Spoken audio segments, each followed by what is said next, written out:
नमस्कार दोस्तों, एक बार फिर से आप सभी का टू द पॉइंट चैनल में स्वागत है। दोस्तों, आज के इस वीडियो में सुपर टेट और लेखपाल भर्ती के लिए हिंदी के टॉप 25 प्रश्नों को देखेंगे।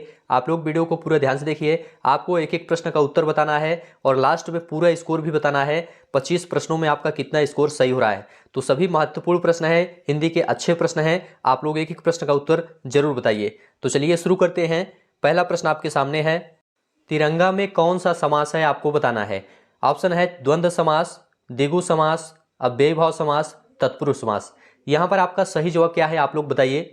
देखिए दोस्तों, तिरंगा जो लिखा गया है यह एक संख्यावाची शब्द है।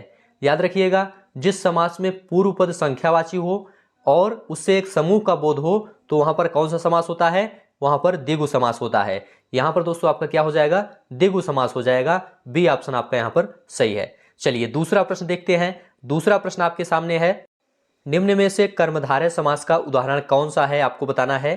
प्रिय सखा, कामचोर, आजन्म, सपरिवार। यहां पर आपका सही जवाब क्या है। देखिए दोस्तों, प्रिय सखा, प्रिय सखा जो लिखा गया है यह आपका कर्मधारय समास का उदाहरण है। कर्मधारय समास किसे कहते हैं।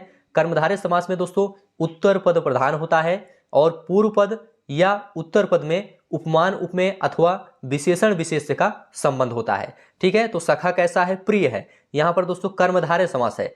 बात करेंगे कामचोर की। कामचोर मतलब काम से चोर, यह जो है तत्पुरुष समास का उदाहरण है। ठीक है। आजन्म की बात करते हैं। आजन्म का मतलब जन्म पर्यंत, ये जो है अव्ययी भाव समास का उदाहरण है। सपरिवार की बात करते हैं, जो परिवार के साथ हो, यह दोस्तों बहुब्रीहि समास का उदाहरण है। यहां पर आपका ए ऑप्शन सही है, प्रिय सखा। चलिए अगला प्रश्न है, अतनु का पर्यायवाची शब्द क्या है आपको यह बताना है। आप लोग बताइए इसका सही जवाब क्या है। ईश्वर, कृष्ण, कामदेव, वसेठ। यहां पर आपका सही जवाब क्या है। देखिए दोस्तों, अतनु का पर्यायवाची शब्द है कामदेव। यहां पर आपका सी ऑप्शन सही है। अतनु के और भी पर्यायवाची शब्द होते हैं, जैसे कि मदन होता है, पंचसर होता है, मार होता है, मनमथ होता है, मनसिज होता है। ये सभी दोस्तों अतनु के पर्यायवाची शब्द हैं। अगला प्रश्न आपके सामने है। सभी प्रश्नों का उत्तर आपको बताना है और लास्ट में स्कोर भी बताना है। प्रतारक किसका पर्यायवाची शब्द है। ठग का, टेक का, टीका का, डर का। इंपॉर्टेंट प्रश्न है, आप लोग बताइए। देखिए दोस्तों, प्रतारक जो लिखा गया है यह ठग का पर्यायवाची शब्द है। यहां पर दोस्तों आपका ए ऑप्शन सही है। इसके अन्य पर्यायवाची की बात करें तो जैसे वंचक होता है, प्रवंचक होता है, जालसाज होता है, ये सभी दोस्तों इसके पर्यायवाची शब्द हैं। चलिए आगे बढ़ते हैं। उथला शब्द का विलोम है। उथला शब्द का विलोम क्या है आपको बताना है। गहरा, छिछला, समतल, उभार। देखिए दोस्तों, यहां पर आपका सही जवाब क्या है। आपका सही जवाब है उथला शब्द का विलोम गहरा है। ए ऑप्शन आपका यहां पर सही है। चलिए आगे बढ़ते हैं। आविर्भूत, आविर्भूत का सही विलोम शब्द क्या है आपको बताना है। अनास्था, अनेकता, तिरोभूत, अनावृष्टि। यहां पर आपका सही जवाब क्या है आप लोग बताइए। देखिए दोस्तों, आविर्भूत का सही विलोम शब्द होता है तिरोभूत। सी ऑप्शन आपका यहां पर सही है। बात करें दोस्तों अनास्था की। अनास्था का विलोम क्या होता है। इसका विलोम दोस्तों आस्था होता है, इसको याद रखिएगा। बात करेंगे दोस्तों अनेकता की। अनेकता का विलोम दोस्तों एकता होता है, इसे भी याद रखिएगा। अनावृष्टि का विलोम क्या होता है। अनावृष्टि का विलोम दोस्तों अतिवृष्टि होता है। यहां पर आपका सी ऑप्शन सही है। अगला प्रश्न है, जामुन का तत्सम रूप क्या है आपको बताना है। यामुन, यामुड़ या जम्बू या जाम्बूड़। यहां पर आपका सही जवाब क्या है आप लोग बताइए। देखिए दोस्तों, जामुन शब्द क्या है। जामुन एक तद्भव शब्द है, इसका तत्सम क्या होता है, जम्बू होता है। सी ऑप्शन आपका यहां पर सही है। चलिए आगे बढ़ते हैं। श्रृंगार शब्द का तत्सम क्या है आपको बताना है। श्रृंगार, श्रृंगार, श्रृंगार या श्रृंगार। यहां पर आपका सही जवाब क्या है आप लोग बताइए। देखिए दोस्तों, श्रृंगार, श्रृंगार का तत्सम रूप होता है श्रृंगार। सी ऑप्शन जो लिखा गया है श्रृंगार, यह बिल्कुल आपका सही है। श्रृंगार का तत्सम होता है श्रृंगार। ठीक है, श्रृंगार दोस्तों एक तद्भव शब्द है। चलिए आगे बढ़ते हैं। अगला प्रश्न है आपके सामने, गवीस में प्रयुक्त संधि का नाम क्या है आपको बताना है। दीर्घ संधि है, गुण संधि है, यण संधि है या अयादि संधि है। यहां पर आपका सही जवाब क्या है। देखिए दोस्तों, गवीस का संधि विच्छेद होता है गोधन ईस। क्या होता है, गोधन ईस बराबर गवीस। इसमें दोस्तों कौन सी संधि है, अयादि संधि है, इसको याद रखिएगा। डी ऑप्शन आपका यहां पर सही है। चलिए आगे बढ़ते हैं। स्वर संधि का उदाहरण है। सभी प्रश्न इंपॉर्टेंट है, आप लोग ध्यान से देखते चलिए। स्वर संधि का उदाहरण है अन्वय, किंचित, तद्रूप, नीरस। यहां पर आपका सही जवाब क्या है। देखिए दोस्तों यहाँ पर आपका सही जवाब है अन्वय। ए ऑप्शन आपका यहाँ पर सही है। अन्वय का संधि विच्छेद होता है अनुधन अय बराबर अन्वय। दोस्तों यह यण स्वर संधि का उदाहरण है। किसका है? यण स्वर संधि का उदाहरण है। इसे आप लोग ध्यान रखिएगा, जहां दो स्वरों के मेल से विकार उत्पन्न हो वहां स्वर संधि होती है। ठीक है, बात करेंगे किंचित की। किंचित में दोस्तों कौन सी संधि है? तो किंचित में दोस्तों व्यंजन संधि है। इसका संधि विच्छेद क्या होता है? किम धन चित बराबर किंचित। तद्रुप की बात करते हैं। तद्रुप दोस्तों इसमें व्यंजन संधि है, इसका संधि विच्छेद होता है तद धन रूप बराबर तद्रुप। बात करेंगे नीरस की। नीरस का संधि विच्छेद होता है निह धन रस बराबर नीरस। यह दोस्तों विसर्ग संधि का उदाहरण है। चलिए आगे बढ़ते हैं। जिस व्यक्ति पर अभियोग लगाया गया हो उसे क्या कहते हैं? अभियोक्ता, अपराधी, अभियुक्त या वादी। यहां पर आपका सही जवाब क्या है? देखिए दोस्तों जिस व्यक्ति पर अभियोग लगाया गया हो उसे क्या कहते हैं? अभियुक्त कहते हैं। सी ऑप्शन आपके यहां पर सही है। अपराधी लिखा गया है। अपराधी का अर्थ होता है दोस्तों अपराध करने वाला। जो अपराध करने वाला होता है उसे अपराधी कहते हैं। और दोस्तों वादी, यहां पर वादी लिखा है, वादी होना चाहिए। वादी का अर्थ होता है दोस्तों वह जो किसी के विरुद्ध वाद पेश करे या मुकदमा पेश करे। यहां पर आपका सी ऑप्शन सही है। आगे बढ़ते हैं। रास्ते में खाने वाली भोज्य सामग्री को क्या कहते हैं? आपको बताना है। पथ आहार, पाथेय, अल्पाहार, नाश्ता। यहां पर आपका सही जवाब क्या है? देखिए दोस्तों रास्ते में खाने वाली भोज्य सामग्री को पाथेय कहते हैं। बी ऑप्शन आपका यहां पर सही है। अल्पाहार लिखा गया है। अल्पाहार का मतलब होता है बहुत कम भोजन करना। चलिए आगे बढ़ते हैं। कलई खुलना मुहावरे का सही अर्थ क्या है? आपको बताना है। रंग उतर जाना, सच्चाई का पता लगना, भेद प्रकट करना, चमक का गायब होना। यहां पर आपका सही जवाब क्या है? आप लोग बताइए। देखिए दोस्तों कलई खुलना इस मुहावरे का सबसे उपयुक्त अर्थ होता है भेद प्रकट करना। सी ऑप्शन आपका यहां पर सही है। ठीक है, चलिए आगे बढ़ते हैं।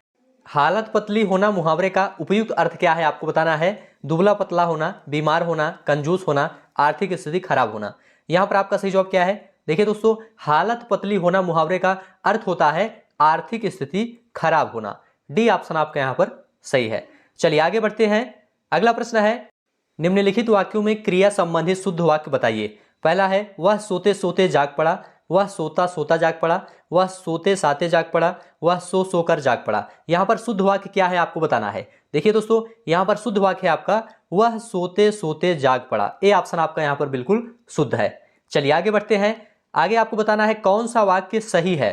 पहला है बैल और बकरी घास चरती हैं, बैल और बकरी घास चरते हैं, बैल और बकरी घास चरता है, बैल और बकरी घास चरती हैं। यहां पर आपका सही जवाब क्या है? आप लोग बताइए।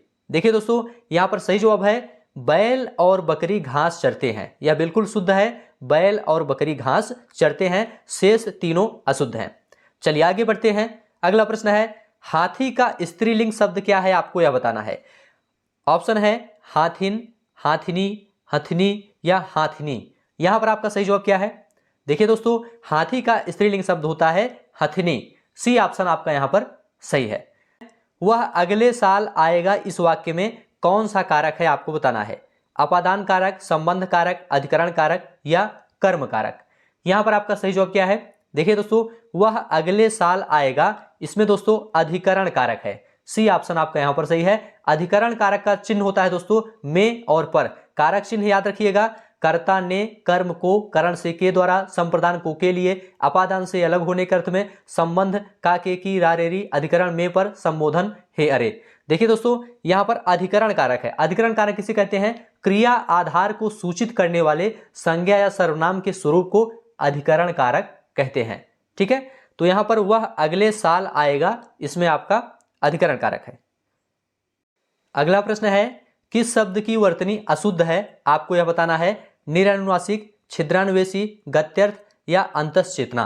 यहां पर आपको बताना है अशुद्ध वर्तनी वाला शब्द कौन सा है। देखिए दोस्तों निरनुनासिक यह भी आपका शुद्ध है, गत्यर्थ भी शुद्ध लिखा गया है, अंतश्चेतना भी शुद्ध लिखा गया है। छिद्रान्वेषी जो लिखा है यह आपका अशुद्ध है दोस्तों। ठीक है, छिद्रान्वेषी कैसा होना चाहिए? छिद्रान्वेषी दोस्तों छिद्रान्वेषी स जो है ये वाला स होना चाहिए। ठीक है, ऐसा होना छिद्रान्वेषी।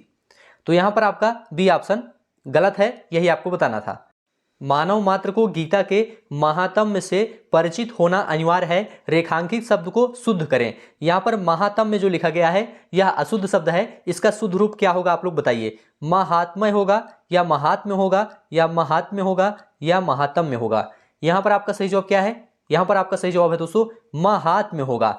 मानव मात्र को गीता के महात्म्य से परिचित होना चाहिए। यहां पर बी ऑप्शन आपका सही है। अगला प्रश्न है, सैंधव का आशय निम्न में से कौन नहीं है? नमक, सोना, घोड़ा, समुद्र।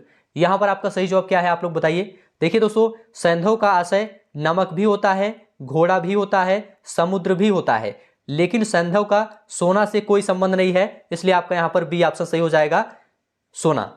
चलिए आगे बढ़ते हैं।